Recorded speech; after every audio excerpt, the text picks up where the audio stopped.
You ever wonder what the inside of an engine looks like after you've ran it completely out of oil? Welcome back to Shift and Fix Garage. My name is Luis, and today I'm going to show you guys the carnage of my 1972 Trans Am LS swap project after I ran the engine out of oil on first startup after doing a carburetor conversion where I forgot to hook up the oil pressure switch at the back of the engine.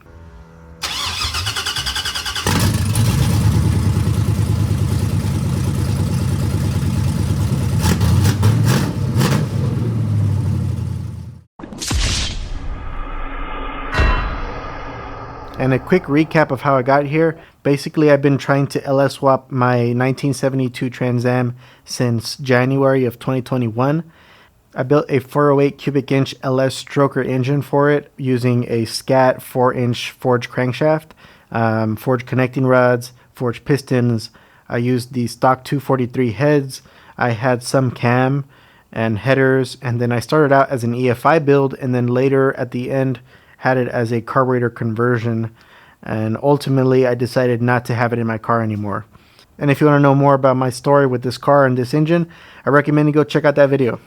After the incident happened on that day, I decided to leave the engine alone while I did some research to see how badly I messed up. I went on forums to see people with similar problems.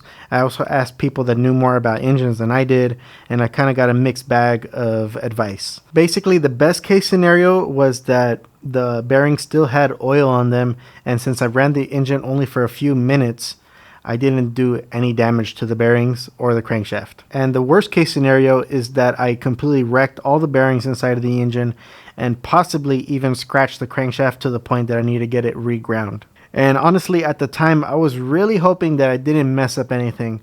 But deep down, I knew that with the amount of times that I revved this engine, I know I did some damage. And so immediately after this incident, I plugged the hole that caused the problem. I filled the engine back up with oil and rotated the engine. That way I can get some of the oil back into the bearing surfaces, and maybe I didn't cause too much damage. Fast forward, and I decided to go a different route with this car, so I pulled the engine out, and after taking this engine apart, I can confidently say I messed up the bearings and possibly scratched the crankshaft. At this point, I've taken this motor apart probably 5 times. It's not that big of a deal for me to pull the engine out and take it all apart just like I have it here. I already took out the crank, and I'll show you guys afterwards, but first I want to show you how the main bearings are. And these actually get oil before the connecting rods, and you can already tell how messed up they are. On the lower part of the bearing, which is the part that I'm grabbing, even though it's up on our view, you can see some vertical scratching on every single bearing surface. And these bearings I think are pretty special, although I bought it with my kit, so I don't know that much information, but I do know that they're King, like racing style bearings. These bearings had this like black finish on it. And if you guys have any more information on that, please leave it down in the comments. I would love to learn more. Now off camera, I did go over these bearings with my fingernail, and I couldn't really catch the lines. I feel like they're just shiny because of the coating wearing off, but obviously they're still damaged either way. The upper part of the bearing has less like surface contact with the crankshaft, but I found that they have slightly less damage than the bottom side. And I guess that could just be because when the oil escapes, the crankshaft is going to put all of its weight on the lower part of the bearing. So I'm guessing that's why these uppers didn't get scratched to the same degree that the bottom ones did. Well, at least that's my theory on the whole thing. And anyway, these bearings are like a sacrificial part, so if they get messed up, oh well, you're gonna have to replace them regardless. I really care about the crankshaft and how the crankshaft's doing. Now, I will say that I took this crankshaft already to a machine shop to get it polished. Originally, I thought that maybe it needed to be ground down to like maybe 10 under, because when I first took out the crankshaft, I could see all of the journal surfaces had like these scratch marks, and thought for sure that maybe I messed them up and they needed to be grounded down. But my local machine shop told me that the journal surfaces were still good. They just ended up polishing it up for me a little bit, and they told me that it was good to go. I still have yet to measure them, but we can do that on a future video when I rebuild it.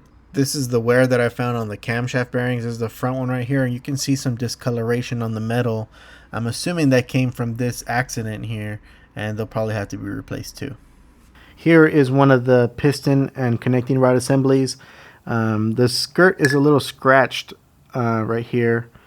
And but really the bearing itself is kind of messed up. Man, I really need to invest in one of those piston rod assembly like holder things where you can hold all the 8 pistons together and they won't be clanking around on some metal surface.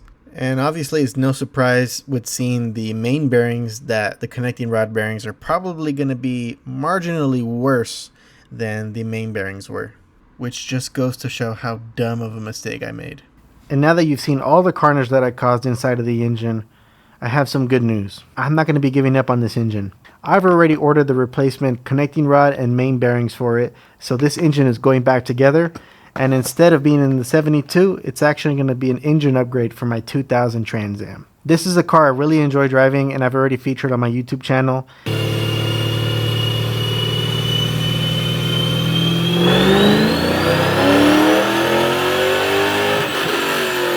That'll be a whole nother series of me upgrading that original LS1 5.7 liter engine to this 408 6.7 liter LS stroker. And so I still get to enjoy this 408 engine while still getting to enjoy a Pontiac 455.